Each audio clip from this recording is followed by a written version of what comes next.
Okay, so I'm back. So the lock ring is, on the inside, is very fine thread. So what you have to do is you have to be very careful when you go to put it on. Now I've already seated this one because it's not as easy as it might look. And when you finally get it seated, it'll be straight, it'll be level, and when you go to turn it, it will turn very easily, okay? If it even starts to bind a little bit, it's cross-threaded and you better back off. Use your fingers, don't use a tool for this. And you won't need the tool again to tighten this up, as you've probably seen on other videos, you know, because eventually you can use your brakes or any number of ways. I'm going to just use a little something I've got here that will help. And I put, as recommended, I put anti-seize in there, which is a lubricant, and that'll help the next time somebody wants to take it apart, if that ever happens. For me, it won't happen because I'll be dead.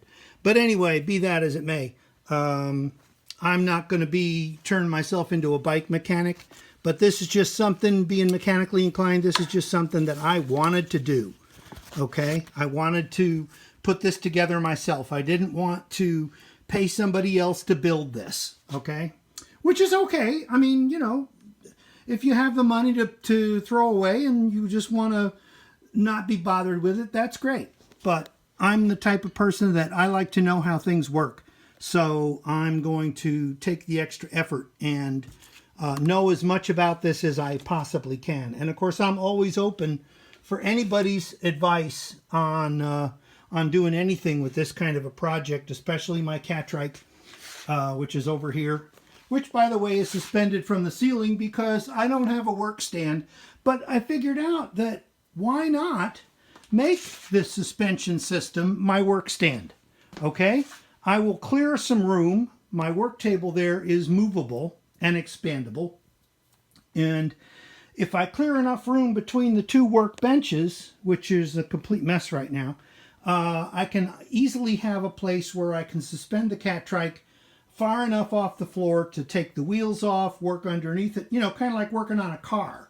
You could get a creeper if you wanted to and, you know, lay on your back while you're working on it rather than turn it upside down. But anyway, that's for another day. Anyway, here we go. We're going back to the thing. Now, the next part of this project is to tighten down that cassette. And then we're going to take the air out of the tire. We're going to let the air out of the tire, and we're going to attempt to take the tire off the rim. I have done this in my earlier years, many bicycle tires and automotive tires and truck tires and everything else, but I haven't done it in a very long time.